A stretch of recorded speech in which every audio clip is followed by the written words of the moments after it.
chers amis, vous l'avez compris que nous avons également des sujets qui nous touchent particulièrement depuis quelque temps, mais cela s'est renforcé dernièrement, avec la décision de Donald Trump de sortir des accords de Paris.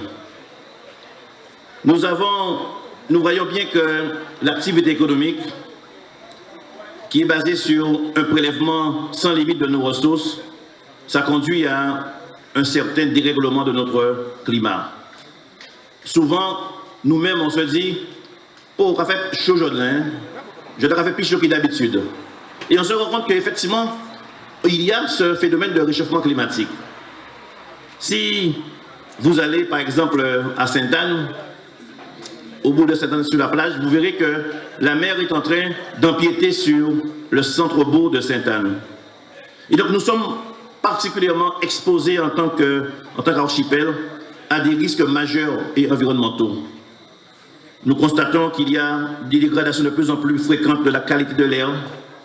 Nous constatons qu'il y a des invasions de sargasses à Maïgaran, au Gosier, des sargasses liées à la déforestation.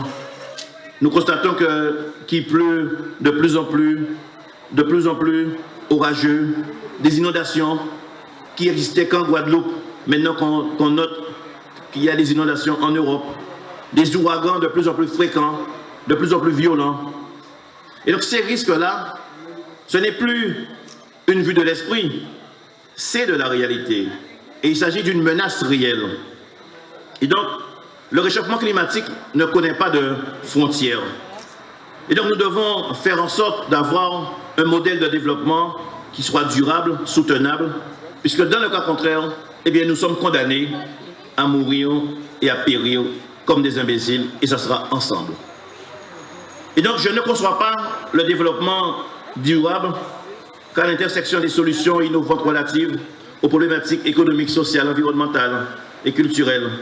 Nous devons penser développement économique, mais il faut aussi réfléchir aux impacts de ce développement sur nos écosystèmes insulaires. Et donc ne pas y penser serait un acte politique irresponsable.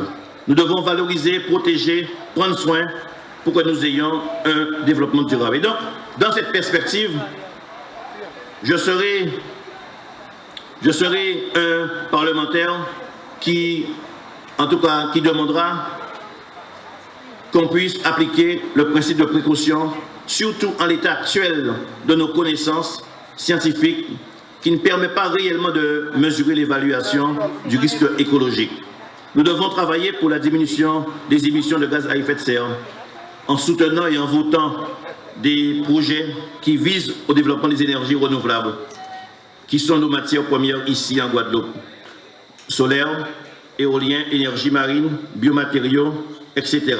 Et donc je soutiendrai avec force et détermination tous les projets de nos collectivités territoriales qui favorisent la transition énergétique. Tu veux du progrès, tu veux de l'écoute. Que ce soit la Guadeloupe qui gagne. Ce sont les meilleurs et ça sans aucun